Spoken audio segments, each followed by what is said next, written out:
Magandang gabi po sa inyong lahat. Kasama-sama nating pagdiriwang ng banal na Eucharistia, isama po natin sa ating mga panalangin ng mga sumusunod na intensyon. Pasasalamat Nina Wilfredo at Cristina Pascua at pamilya, Juliet Herrera, Darlie, Gemma Riohilon Mendoza at Manaloto family, Emi Reyes and family, Guadalquiver family, Boy Baby Valenzuela, Larry de la Cruz, Josie family, Gemma Lipon and family. Para sa natatanging kahilingan ni Yolanda Palma, Janet Reyes at Evan Herrera. Para sa kagalingan ni Ernesto Palma, Ting Yang, Irene Tolentino, Johanna May Antonio, Estelita Mendoza, Arnil Manaloto, Perez family, Adela Mutok, Melvin Gabi.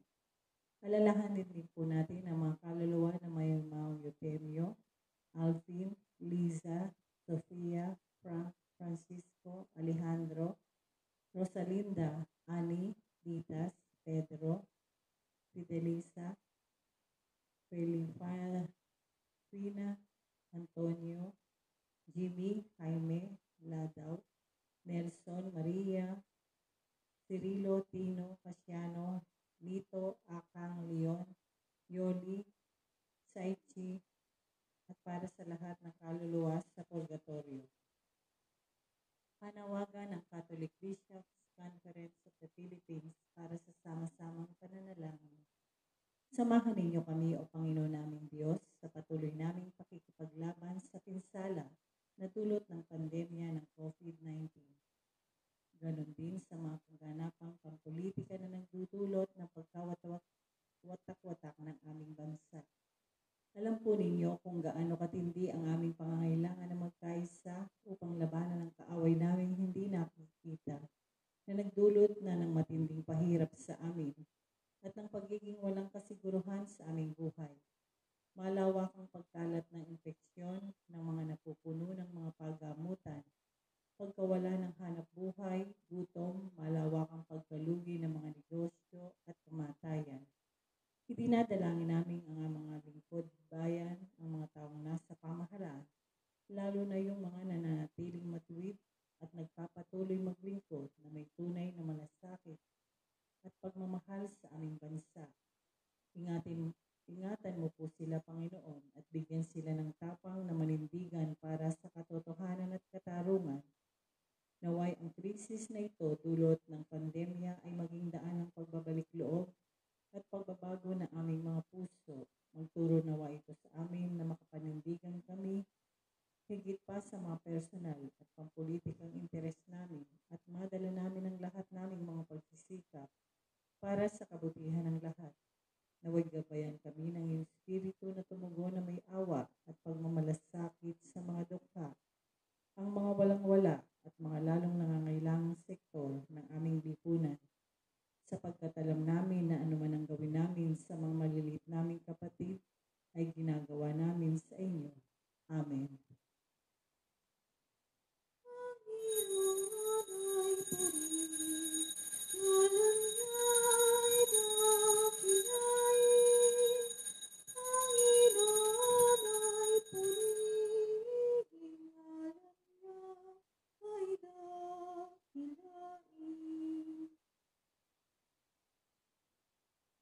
Mga kapatid, sama rin natin sa ating pananalangin ang alay pasasalamat at natatanging kahilingan ng mga sumusunod at ng kanilang pamilya.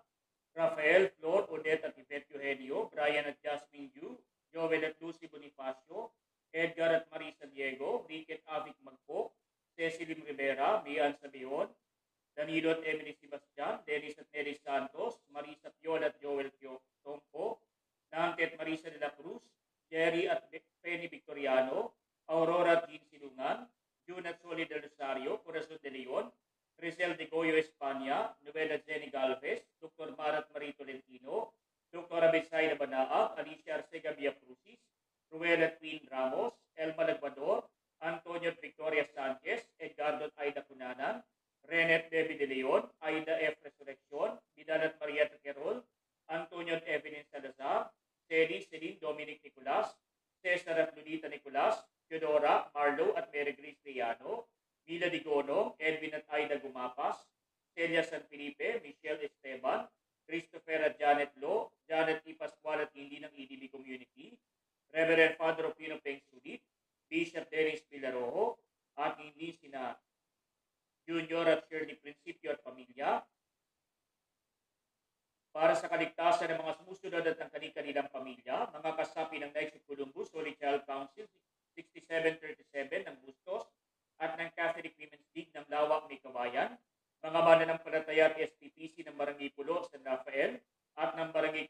San Pedro Bustos, mga manggagawa sa Philippine Ports Authority Head Office and PMO, Edwin at Josie Lazaro, Richard Abraham, Ricardo Isguera, Rodora Rojas, Victor at Divina MC, Dina Saavedra, Jody Diana Martil, Nick at Evelyn Rillera, Pining Villanueva, Camille Lazaro Aquino, Jen Tamani, Ruena Villedo, Arman at Amy Isma, Bernard at Edna de Guzman, Jun at Doris Pilejera, Josie Brillantes, Amy Ferry Manalo, Dayan Bunag, Susan Lumaday, Pamilya Litunwa at Francisco, Emelito de la Cruz, Dima Jonalyn Den, Yvette Barrera, Gigi Bautista Alejandro, Ivy Lorraine, Jaime Jovian Cruz, Maria G. Adap, Dr. Ken Adap, Dr. Onaiza Katrina Monera, Dr. Caroline Enriquez, Dr. Alan Yvonne Guevara, Dr. Chester Calapis, mga doktor at medical staff ng Our Lady of Fatima Hospital sa Valenzuela City, Santo Niño Hospital sa Bustos, Amang Rodriguez Memorial Medical Center sa Marikina City, Region 2 Trauma and Medical Center sa Bayumbong, Nueva Vizcaya, Virgin Hospital, Skyline Hospital, at Qualimed Hospital ng lungsod ng San Jose del Monte. At lahat ng mga frontliners at mga kawani ng pamahalang nasyonal at lokal, lalo na ng lungsod ng San Jose del Monte. Para sa kagalingan ni Teresa YouTube, Anita Lopez, Eloisa Villamil, Eric Emaroy, Corazon Rodriguez, Bonifacio at Magdalena Asenya, Samantha Osea, Capistrano Mandegro, Timoteo Rueda, Jose Ingat, Father Monic Cadiz, Corazon Donato, Quirino Cristobal, Cielo del Mundo, Marian Maravilla, Jojit Santiago, Rami Banaag, Benjamin Valerio, Enrico Villanueva, Lito Soriano, Adriano Santos, Minda Saison, Renaldinho Laguador, Lucy Lita Pami, Penny Victoriano, Reggie Garcia, Jocelyn Bermas, Ricardo de la Obenia, Alvin David, Dr. Harold Ramil, Sam Ingal, Dave Mark Cruz, Arthur Cruz, Danilo Francisco, Jean Claudia Nebres, Michael at Marco de Leon, Maria Victoria del Rosario, Angel Bruno, Ruben Aguirre, Dr. Benjamin Miranda Jr., Carlin Leoquiza, Daniel Babaran, Presentación de Guzman, Minda Vista, Artemio Melgar, Dr. Juanito Rodolfo, Berlin Cruz, Lorna Santos, Edwin Shane Perez, Rosario de Vega, Marvin Santiago, Danica Quiano, Michael de la Cruz, JC Ramos, Dr. Cynthia Basco, Regina Cunanan, Benedicto Tobita Santos, Neil Francis Navarro, Ina Luna, Pamilya Isaac, Alain Bitiong, Jesus at Cededonia Alcaraz, at para sa kaarawan ni na Lita Aruta, Aurea Panganiban, Elmar Balesteros, Carl Benosa, Martin Aguilar, Noli Atabay, Junior De Jesus,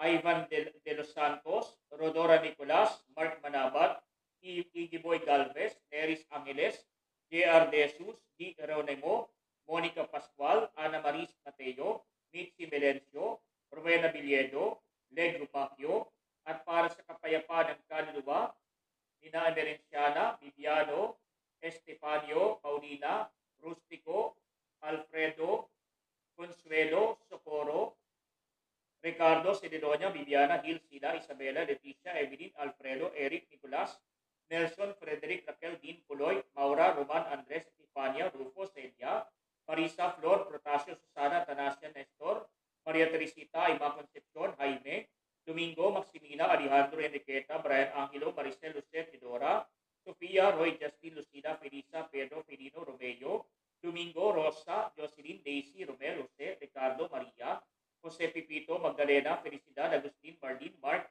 Maria Mercedes, Antonia, Antolin, Malu, Nemesio, Cesar, Minerva, Dennis, Alberto, Belencito, Purificación, Gaspar, Marina, Ernesto, Roberto, Fernando, Piladio, Caroline, Seferino, mga namayapang mga lektor ng Diocese ng Malolos, at mga doktor at frontliners at mga naging biktima ng salot na COVID-19, at para sa mga kaluluwa sa purgatorio, lalo na yung walang nakahanaan. Pasimulan natin ang ating banal na pagdiriwang sa ngalan ng Ama at ng Anak at ng Espiritu Santo. Amen. Sumainyo ang Panginoon. At sumaiyo rin. Mga kapatid, tinipon tayo bilang karindangan ka ng Diyos, kaya lumulog tayo sa mawaing Panginoon na nagpapatawad sa atin ng lubos. Sinugong tagapagpagaling sa mga nagsisisi, Panginoon, kaawaan mo kami. Panginoon, kaawaan mo kami. Dumating na tagapaganyayang mga makasalanay magsisi, Kristo, kaawaan mo kami. Kristo, kaawaan mo kami. Nakalukluka sa kanan ng Diyos, Ama, para ipamagitan kami. Panginoon, kaawaan mo kami. Panginoon, kaawaan mo kami. Kaawaan tayo na makapangyarihang Diyos, patawarin sa ating mga kasalanan at patnubayan tayo sa buhay na walang hanggan. Amen. Awitin natin ang papuri sa Diyos. Papuri sa Diyos, papuri sa Diyos, sa kaitaasan, papuri sa Diyos, at sa lupa'y kapayapaan, sa mga taong kinalulugdan niya, pinupuri ka namin, dinarangal ka namin, sinasamba ka namin, ipinagbubunyi ka namin, pinasasalamatan ka namin, sa iyong dakilang angking kapurihan, Panginoong Diyos, Hari ng langit, Diyos amang makapangyarihan sa lahat. Panginoong Jesucristo, bugtong nanak, Panginoong Diyos, Kordero ng Diyos, Anak ng Ama, ikaw na nagaling ng mga kasalanan ng mundo, maawa ka sa amin, maawa ka.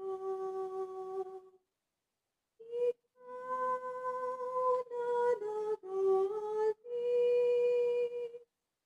ng mga kasalanan ng mundo, tanggapin mo ang aming kahilingan. Ikaw na naluklok sa kanan ng Ama, sapagkat ikaw lamang ang banal at ang kataas-taasan. Ikaw lamang, O Jesucristo, ang Panginoon, kasama ng Espiritu Santo, sa kadakilaan ng Diyos Ama. Amen. Manalangin tayo. Ang madaming makapangyarihan, gawin mong matibay ang aming pananampalataya na nag-ugnay kay Apostol San Bartolome sa buklod ng hindi magdarayang pakikipag-ugnayan ng apostol na ito sa iyong anak. Bilang tugon sa kanyang pagdalangin, ang sambayanan mo naway maging pananda ng iyong pagliligtas sa lahat ng bansa. Pamagitan ni Jesucristo kasama ng Espiritu Santo, magpasawalang hanggan. Amen.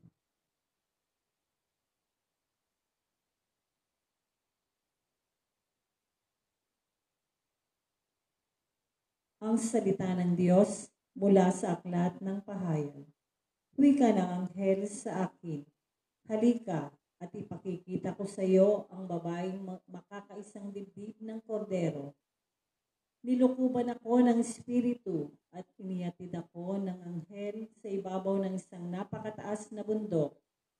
Ipinakita niya sa akin ang Jerusalem, ang banal na lungsod na bumababa mula sa langit buhat sa Diyos.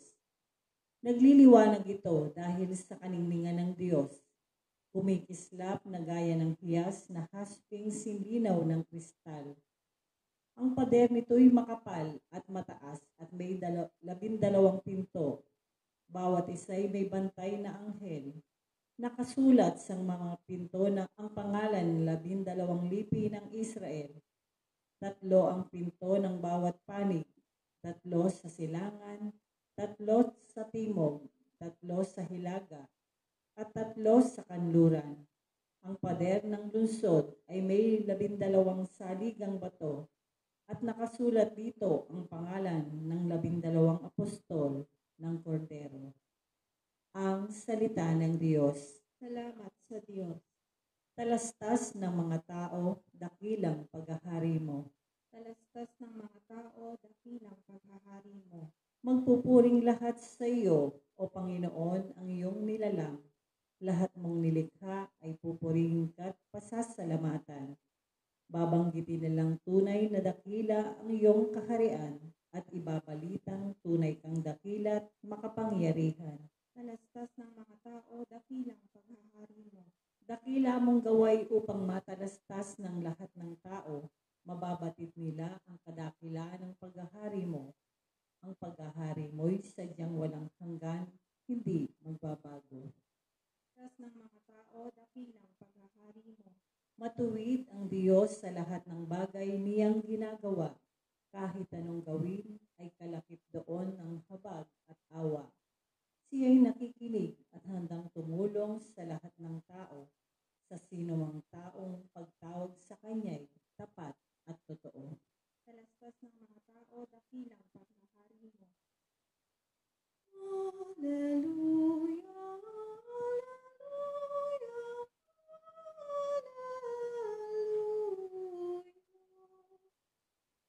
Sumainyo ang Panginoon. At sumayo rin. Ang mabuting balita ng Panginoon ayon kay San Juan. Papuri sa iyo, Panginoon. Noong panahong iyon, hinanap ni Felipe si Natanael at sinabi rito, natagpuan namin si Jesus na taga Nazaret, ang anak ni Jose. Siyang tinutukoy ni Moises sa kanyang sinulat sa kautusan at hindi na mga propeta. May magmumula bang mabuti sa Nazaret? Tanong ni Natanael. Sumagot si Felipe, halika at tignan mo. Nang malapit na si Natanael ay sinabi ni Jesus, masdan ninyo ang isang tunay na Israelita, siya'y hindi magdaraya. Tinanong siya ni Natanael, paano ninyo ako nakilala? Sumagot si Jesus, bago ka patawagin ni Felipe, nakita na kita nang ikaw ay nasa ilalim ng puno ng igos. Rabay, kayo po ang anak ng Diyos. Kayo ang hari ng Israel. Wika ni Natanael. Sinabi ni Jesus, nananampalataya ka ba dahil sa sinabi ko sa iyong nakita kita sa ilalim ng puno ng igos? Makakakita ka ng mga bagay na higit pa kaysa rito. At sinabi niya sa lahat, tandaan ninyo, makikita ninyong bukas ang langit at ang mga anghel ng Diyos ay malikmanaon sa kinaroroonan ng anak ng tao. Mga kapatid, ang mabuting balita ng Panginoon. Pinupuri ka namin, Panginoong Hesukristo. Mga kapatid, sa ating pumabuting balita ay pinapakilala sa atin ang isa sa mga alagad ng ating Panginoon na pagdating ng panahon ay isinugo bilang apostol. Kaya nga po'y pinapakita sa atin at pinapakilala itong isang apostol na ang pangalan ay Natanael, na ngayon ay mas kilala natin sa pangalang Bartolome. Kaya nga po ito ang apostol na pinuri ng ating Panginoon. Bagamat sa kanyang pananalita, siya'y direkta sa kung magsalita. Sa kanyang pananalita, siya'y walang patumanggi, walang patumpik-tumpik sa kanyang pagsasalita. Kaya nga po mga kapatid, nung sinabi nitong si Felipe, halika at tignan mo, halika, sapagat nakita namin si Jesus na taga Nazaret, si isang dakilang propeta. At ano ang sabi nitong si Natanael? O kaya naman ay mas kilala natin sa pangalang Bartolome. May magmumula bang mabuti mula sa Nazaret? Sapagat noong mga panahon na yon, ang Nazaret ay isang bayan, ay isang nayon o isang lugar na kung saan hindi puntahin ng maraming mga tao. Ang lugar na ito ay hindi masyadong pansinin. Ang lugar na ito ay hindi kasing sikat, hindi kasing yaman, at hindi kasing kapangyarihan ng iba pang mga bayan at mga pamayanan. Kaya nga po mga kapatid, ano ang sabi nitong si Natanael? May magmumula bang mabuti doon sa Nazaret? Sapagat hindi kilala, hindi masyadong napapansin. Kaya nga po ang sabi ng isang apostol na ito, ang lugar na ito, mayroong bang pagmumulan na magiging sikat sa lahat ng mga lugar. Ito bang lugar na ito ay may ma-i-offer o may maihahandog na mabuti para sa ibang mga tao. Kaya nga po direkta ang kanyang pagsasalita, hindi sapagat inaapi niya ang mga taga-Nazaret. Ngunit noong panahon na iyon talaga ang tingin sa medyo parang baryotic ang tingin sa kanila, medyo parang payak ang pagkakakilala sa kanila. Kaya nga po sa halip ng ating Panginoon ay pagsalitaan o pagsabihan itong si Natanael o si Bartolome, pinuri pa ng ating Panginoon ang tao na ito. Kaya nga ang sabi ng ating Panginoon, masdan ninyo ang isang Israelita na hindi na magdadaya, isang tunay na Israelita na hindi nagpapatumpik-tumpik, walang pandaraya sa kanyang salita, walang pandaraya sa kanyang kalooban, walang pandaraya sa kanyang pagkatao. Sapagat kung ano ang laman ng kanyang puso, iyon ang sinasabi ng kanyang bibig. Kung ano ang kanyang nasa isip, iyon ang kanyang ipinapahayag sa kanyang kausap. Walang pagkukunwari sapagat hindi nanloloko ng kanyang kapwa. Kaya nga po mga kapatid, dito sa atin sa Pilipinas, kadalasan, lalo na kapag dito sa atin sa Bulacan, kadalasan kapag tayo nakikipag-usap, ang ginagawa natin palagi, gusto natin yung ating kausap mapalagay at maging komportable ang kanyang kalooban sa atin. Kaya nga po kung ano ang maganda sa kanya, yun ang palagi natin sinasabi. Isinasantabi natin yung pangit. Kaya nga po kapag may bisita tayo, palagi yung pinaka-the best din ang ating ipinapakita. Tinatago natin yung mga pangit. Kaya nga kapag biglaan na may dumating yung bisita, ano ginagawa natin? Kapag marumi ang kusina, hindi natin pinapapunta sa kusina, saan natin dinadala sa may sala. Kaya kapag halimbawa, gustong makita ang ibang parte ng ating tahanan, kapag alam nating marumi, kapag alam nating magulo, iniiwas natin siya sa mga lugar na ito. Sapagat ang gusto nating pinakita, yung pinaka-the best natin. Gayun din po naman mga kapatid, kapag po sa ating tahanan, meron tayong anak na palagi naglalaro, meron tayong anak na palaging maingay, meron tayong anak na ang palaging ginagawa ay nangungulit sa bisita. Ano ginagawa natin? Itinatago natin, ikinukulong natin doon sa kwarto. Kaya din po naman mga kapatid, kapag po meron tayong bisita, ano ginagawa natin sa tahanan natin? Malayo pa lamang ang pagdating ng bisita. Pag alam natin na sa makalawa, darating at meron tayong bisita, nagpapalinis tayo ng bahay. Kaya kapag po nagpalinis ng bahay, talaga namang pati pasimano, pati sahig ng bahay, kapag merong sahig na kahoy, pino-floor wax pa natin. Ang gusto natin makintab na makintab, yung makapagsasalaming ka doon sa mismong sahig ng bahay. At alam po ninyo mga kapatid, kuminsan maganda po, pero may mga pagkakataon, may pangit din tayong ugali. May mga itinatago tayo, ayaw nating mabunyag. Kaya nga po nangyayari, nagbabalat kayo na lamang tayo. Kaya po minsan nangyayari, ay ginagawa natin ang paraan na itago ang lahat ng ating kapangitan. Kaya nga po tingnan ninyo, kapag po pinlor wax, makintab na makintab yung sahig, ano ginagawa natin doon sa anak natin? Huwag kang tatapak dyan, may bisita tayo. Kaya nga po yung anak, kailangan dumaan doon. Nang layo pa ng iikutan, huwag lang matapakan yung flooring na pinlor wax. Huwag lang matapakan yung flooring na makintab. Kaya ngayon din po naman mga kapatid, kapag po halimbawa may bisita tayo, ang ipinapakita natin palagi maganda. Kaya hahandaan natin ang pinakamasarap na ulam. Yung po bang sukat na lang na mangutang ka sa kapitbahay, huwag ka lang mapahiya sa iyong bisita. Kaya nga po yung pinakamasarap ang ibibigay natin sa bisita. Kaya nga po ang sabi natin doon sa bisita, kumain ka ng kumain, marami pa kami yan. Pero sa totoo lang, todo to the maximum level na yung ulam mo. Wala na kayong iuulam bukas, pati yung anak mo nga, wala nang iuulam. Pero ano ginagawa natin sa bisita? Ang sinasabi natin, sige, ubusin mo lahat yung manok, sapagat marami pa kami yan. Ang sasabihin naman ng bisita, sabay-sabay na tayo. Ano sasabihin natin? Tapos na kami, kanina pa, nauna na kami sa iyo. Kaya ubusin mo na yan, para sa iyo talaga yan. Samantalang yung anak naman natin, alam naman natin, di pa kumakain, tingin ang tingin doon sa bisita. At maya-maya, hindi na yung bisitang tinitignan. Yung manok na ang tinitignan. Bakit? Sapagat habang unti-unti na kinakain yung manok, ang ating anak naman, nakanganga at naglalaway. Bakit? Hindi pa pala siya kumakain. Kaya hindi po naman kapag halimbawa, ang ating pong ulam na ihahandog sa bisita ay relleno o kaya ay bangus na inihaw. Yung po bang pinasarap natin ang pinasarap. Kapag po yung bisita, nakakain na yung kalahati ng bangus. Ano pang sinasabi natin sa bisita? Ay kumain ka pa ng kumain. Yung kabila ay kainin mo pa sapagat para sa iyo yan. Pero sa totoo lang, ang pinapanalangin mo sana hanggang dyan na lang yung kain mo. Bakit? Kasi yung kalahati para sa kanila sana. Kaya lang, nahihiya tayo. Kaya sinasabi natin, sige, ubusin mo na yan. Samantalang kapag binaliktad na yung bangos, sapagat ubus na yung kalahati, yung anak natin nakatingin sa atin. At mamaya-maya bubulong, Nay, binaliktad na yung bangus. Bakit? Natatakot na yung anak mo. Wala na silang kakainin. Kaya nga po kuminsan, nagbabalat kayo tayo.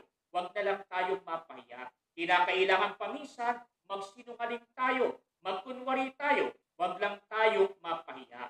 Kaya nga po mga kapatid, sa ating pong mabuting balita, bagamat direktang magsalita itong si Bartolome o si Natanael, hindi siya pinagalitan ng Panginoon. Pinuri pa siya sapagat walang pandaraya ang kanyang pagkatao. Kung ano ang kanyang iniisip, yun ang kanyang sinasabi. Kung ano ang kanyang sinasabi, yun din ang kanyang ginagawa. Kaya nga po ang sabi ng ating Panginoon, masdan ninyo ang isang tunay na Israelita, siya'y hindi magdaraya. Kaya nga po ang panawagan sa atin ng ating Panginoon, hindi naman masama na tayo'y ayaw nating mapahiya. Hindi naman masama na tayo ay magbigay ng nararapat para sa ating kapwa at i-offer natin sa ating kapwa yung pinaka-the best. Pero mga kapatid, pinapaalalahanan tayo ng ating Panginoon habang ginagawa natin ang paglilingkod sa ating kapwa, huwag naman nating isakripisyo ang ating mga mahal sa buhay. Sapagat charity begins at home. Kaya nga po, habang gawa ka ng mabuti sa iyong kapwa, baka nakakalimutan mo naman na gawa ng mabuti ang iyong mga mahal sa buhay. Baka mamaya, mabuting-mabuti ang tingin sa iyo ng iyong kapwa, pero sa loob naman ng tahanan, iba naman ang iyong pinapakita na pag-uugali. Kaya nga po, huwag tayong maging mapagkunwari at hindi masama na tayo ay magbigay ng nararapat para sa ating kapwa, pero huwag naman sa punto na kinakailangan magsinungaling ka pa. Kaya nga po ang sabi sa atin, huwag tayong maging mandaraya sa ating pagsasalita. Huwag tayong maging mandaraya sa ating mga sinasabi. Huwag tayong maging mandaraya sa ating mga kinikilos. Kaya nga po mga kapatid, kung ano ang katotohanan, yun din ang ating ipahayag sa maganda na pamamaraan. Kaya nga po sa mga simpleng bagay na nasusubukan tayo ng ating Panginoon, kung tayo ba ay tapat o kaya tayo ay nandaraya. Kaya nga po tingnan ninyo, bilang Panguli, madalas nangyayari po sa atin ito. Yung po bang kapag tayo may pupuntahan at yung pong ating kasama, ang tagal-tagal na nag-aantay, ano yung madalas na sinasabi natin kung bakit hindi pa tayo dumarating? Ite-text natin, sapagat nagtatanong na, nagte-text na sa atin, nasan ka na? Where na you? At ang sinasabi naman natin ay malapit na traffic lang. Yung pala, paalis ka pa lang ng bahay. O kaya naman, mga kapatid, ay yung po bang sasabihin mo, nandyan na. Yung pala, nasa kabilang bayan ka pa. Yung po bang sasabihin mo, nandyan na, nasa likod mo na, umaakyat na, sa daanan. O kaya, pumapasok na sa kwarto. Yung pala, ang layo-layo mo pa pala. Kaya nga po mga kapatid, ina-assure mo siya na darating ka. Pero sa kabila ng pag-assure mo, sa kabila ng lahat ng ito, nagsisinungaling ka naman sa iyong kausap. Manong sabihin mo na, pasensya na, darating ako, pero malayo pa, kaya mag-antay ka sandali.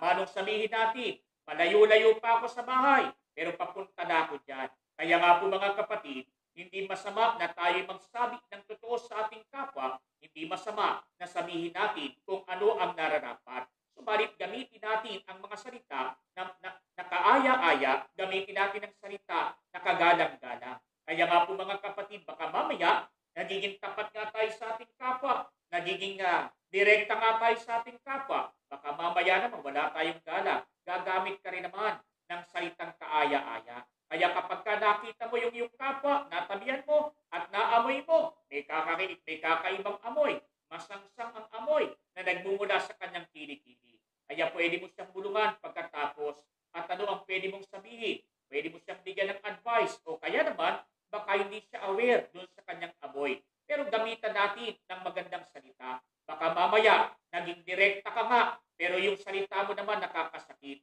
Baka mamaya sabi mo doon sa iyong kapwa, ay may puto ka, maglagay ka ng deodorant, napakasangsang ng amoy mo. Kaya kapag ka po narinig lima, aalimurahin na rin ang iyong kapwa. Kaya nga po mga kapatid, ang sabi sa atin, magsabi ng katotohanan, maging makatotohanan, huwag maging mapagkunwari. Pero sa ating pagiging makatotohanan, sana gamitin natin ang mga salita, ang mga pagkilos na nararapat, maging magalang din naman sa ating kapwa, sa ating pagiging direkta, sa ating pagiging makatotohanan at tapat sa ating kapwa. Kaya nga po mga kapatid, katulad ni San Bartolome o San Natanael, nawa tayong lahat ay maging tapat din sa ating Panginoon. Kaya kung paano si San Bartolome ay nangako sa ating Panginoon bilang apostol na siya susunod sa ating Panginoon, pinakita niya ito sa kanyang paggawa. Di lamang siya nagsalita, pinakita niya sa kanyang pagkilos. Kaya nga po ang kanyang pananampalataya, hindi lang sinabi ng kanyang bibig, kundi siya man ay nag-ari ng kanyang buhay, pinatay ng dahil sa pananampalataya, sapagat naging tapat siya sa ating Panginoon.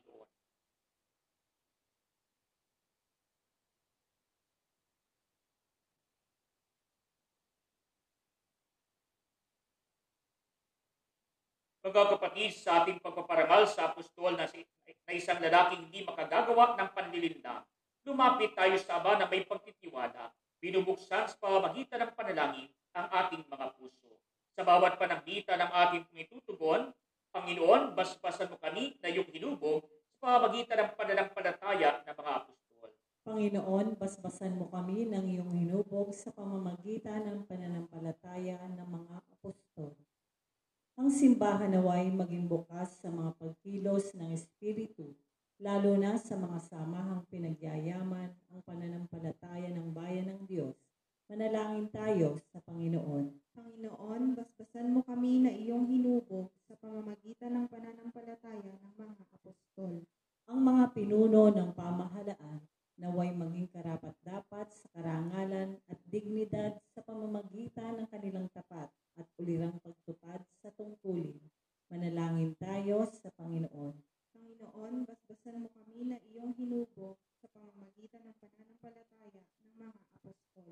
Magkaroon nawa ng mga programa para sa paghubog sa mga kabataan. Manalangin tayo sa Panginoon. Panginoon, basbasan mo kami na iyong hinubog sa pamamagitan ng pananampalataya ng mga apostol.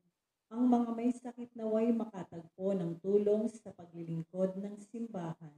Manalangin tayo sa Panginoon. Panginoon, basbasan mo kami na iyong hinubog sa pamamagitan ng pananampalataya ng mga apostol.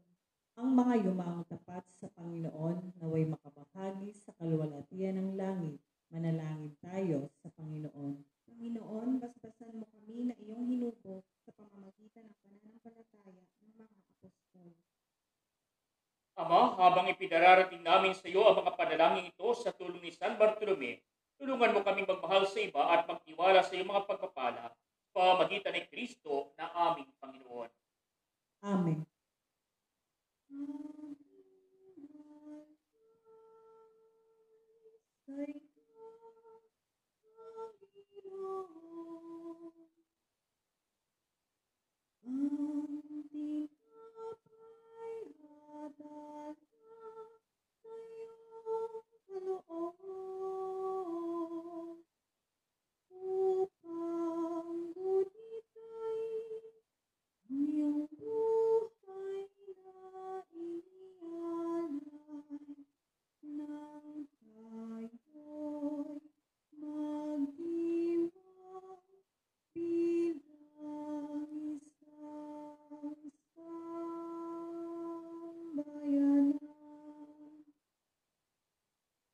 Manalangin kayo mga kapatid upang itong paghahain ay maging kalugod-lugod sa Diyos samang makapangyarihan. Tanggapin nawa ng Panginoon itong paghahain sa iyong mga kamay sa kapurihan niya at karangalan sa ating kapakinabangan at sa buong sambayanan niyang banal. Ang madaming lumikha sa kapistahan ngayon ay Apostol San Bartolome, tuwangan nawa kami ng kanyang pagdalangin sa paghahain namin ng pagpupuri at pagpapasalamat sa iyo. Pamagitan ni Jesucristo kasama ng Espiritu Santo, magpasawalang hanggan. Amen. Sumainyo ang Panginoon. At sumaiyo rin. Itaas sa Diyos ang inyong puso at diwa. Itinaas na namin sa Panginoon. Pasalamatan natin ang Panginoong ating Diyos. Marapat na siya ay pasalamatan. Ang madaming makapangyarihan, tunay ngang marapat na ikaw ay aming pasalamatan. Ikaw ang pastol na laging pumapatnubay sa mga kabilang sa nililingap mong kawan. Ito ang ginanap na pananagutan ng ginimong anak at pastol ng tanan. Ang mga apostol ay kanyang mga katuwang sa pagiging pastol ng patnubay ng sambayanan. Kaya kaisa ng mga anghel na nagsisiawit ng papuri sa iyo nang walang humpay sa kalangitan, kami naguwani sa iyong kadakilaan. Santo, Santo, Santo, Panginoong Diyos na mga hukbo, napupuno ang langit at lupa ng kadakilaan mo. O sana sa kaitaasan. Pinagpala ang naparirito sa ngalan ng Panginoon. O sana sa kaitaasan. Ama naming banal, ikaw ang bukal ng tanang kabanalan, kaya't sa pamagitan ng iyong spiritu, gawin mong banal ang mga kaloob na ito, upang para sa amin maging katawan at dugo ng aming Panginoong Heso Kristo. Bago niya pinagtiis ang pusang loob na maging handog, ginawa kanya ang tinapay. Pinasalamatan kanya. Pinagati-hati niya iyon.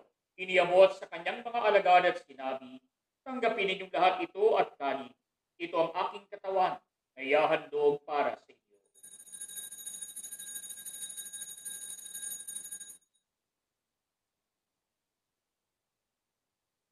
Kaya hindi naman noong matapos ang hapunan, hinawakan niya ang kalis, muli kaniyang pinasalamatan. Iniabot niya ang kalis sa kanyang mga alagad at sinabi, tanggapin ninyong lahat ito at inumin. Ito ang kalis ng aking dugo, ng bago't walang hanggang tipan. Ang aking dugo na ibubuhos para sa inyo at para sa lahat, sa pagpapatawad ng mga kasalanan. Gawin ninyo ito sa pag-alala sa akin.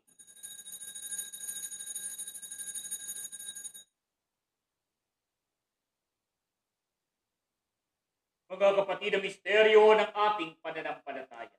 Si Kristo ay namatay, si Kristo ay nabuhay, si Kristo ay babalik sa wakas ng panahon. Ama, ginagawa namin ngayon ang pag-alala sa pagamatay at muling pagkabuhay ng iyong anak. Kaya iniaalay namin sa iyo ang tinapay na nagbibigay buhay at ang kalis na nagkakaloob ng kaligtasan.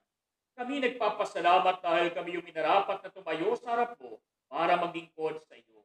Sinasamo namin kami magsasalo-salo sa katawan at dugo ni Kristo ay mabuklod sa pagkakaisa sa pamagitan ng Espiritu Santo.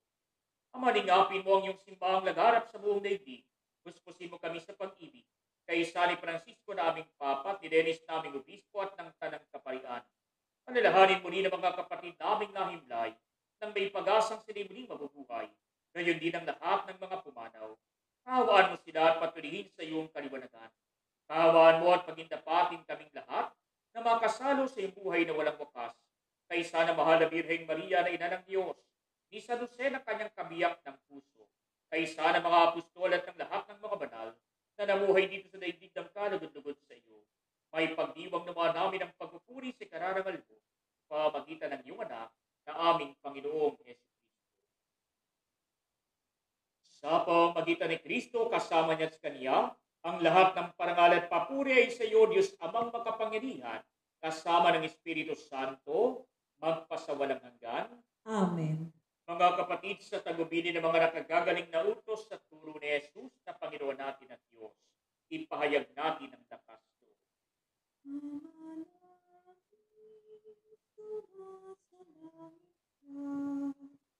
Sambahin ang ngalan mo, mapasanin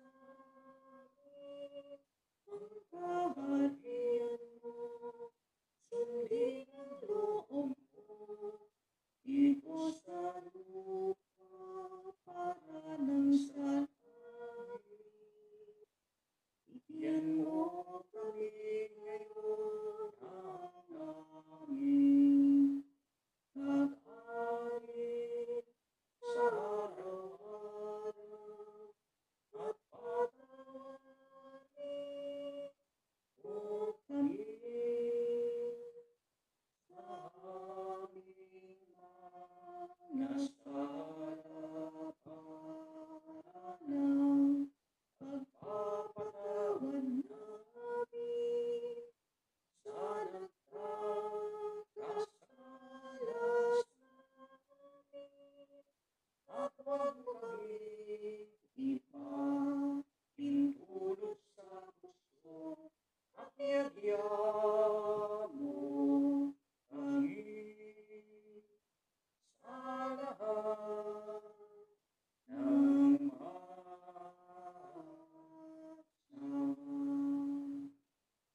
Hinihiling namin kami iadya sa lahat ng masama, pagkalooban ng kapayapaan araw-araw, iligtas sa kasalanan, at ilayo sa lahat ng kapahamakan, samantalang aming pinananabikan ang dakilang araw ng pagpapahayag ng tagapagligtas namin si Yesu Cristo. Sapagkat iyo ang kaharian at ang kapangyarihan at ang kapurihan magpakailanman. Amen. Panginoong Yesu Cristo, sinabi mo sa iyong mga apostol, kapayapaan ang iniiwan ko sa inyo, ang aking kapayapaan ang binibigay ko sa inyo. Tungayan mo ang aming pananampalataya pag ang aming mga pagkakasala. Pagkalooban mo kami ng kapayapaan at pagkakaisa ayon sa iyong kalooban, kasama ng Espiritu Santo, magpasawalang hanggan. Amen. Ang kapayapaan ng Panginoon ay laging sumainyo. At sumaiyo rin. Magbigayan kayo ng kapayapaan sa isa't isa.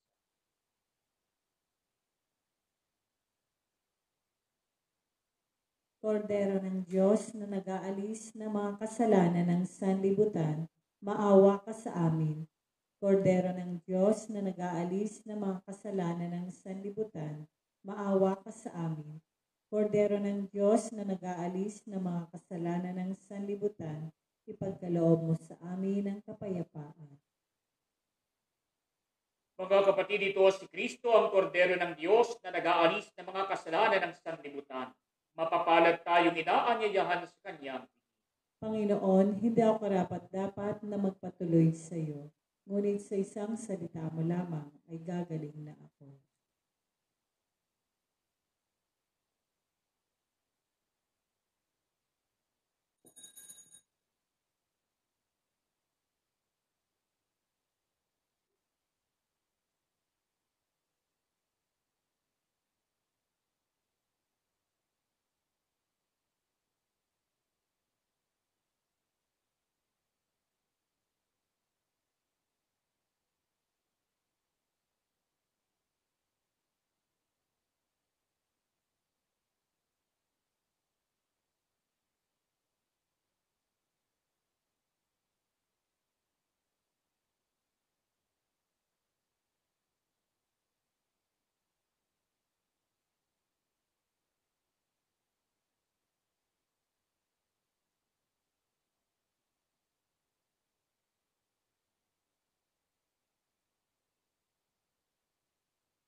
Oratio Imperata, kaugnay ng COVID-19.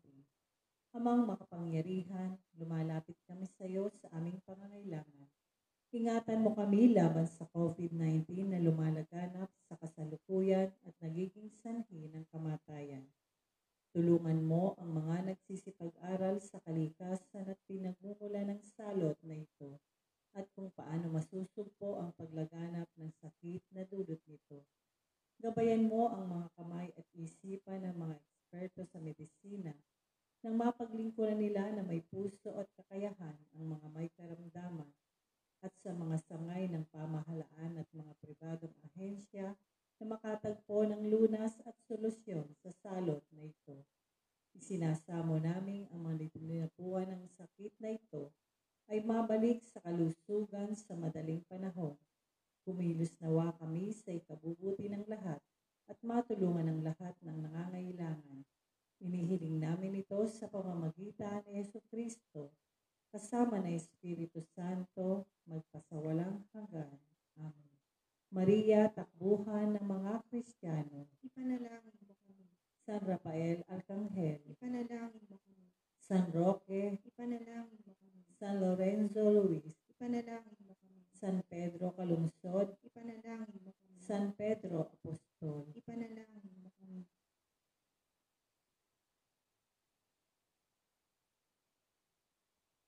Manalangin tayo. Ang madaming mapagmahal ngayong kapistahan ni Apostol San Bartolome, aming pinagsaluhan ng haing nagbibigay buhay sa paglingon namin at pagtanaw ng utang na loob. Kami na may makarating sa pararooan ng ligayang lubos. Pamagitan ni Yesu Cristo, kasama ng Espiritu Santo, magpasawalang hanggan. Amen. Sumainyo ang Panginoon. ngayon at sumayo rin. at pagpalain kayo ng makapangyarihang Diyos, Ama at Anak at Espiritu Santo. Amen. Umayo kayo sa kapayapaan ni Kristo. Salamat sa Diyos. Ayaw natin pahaya, kanyang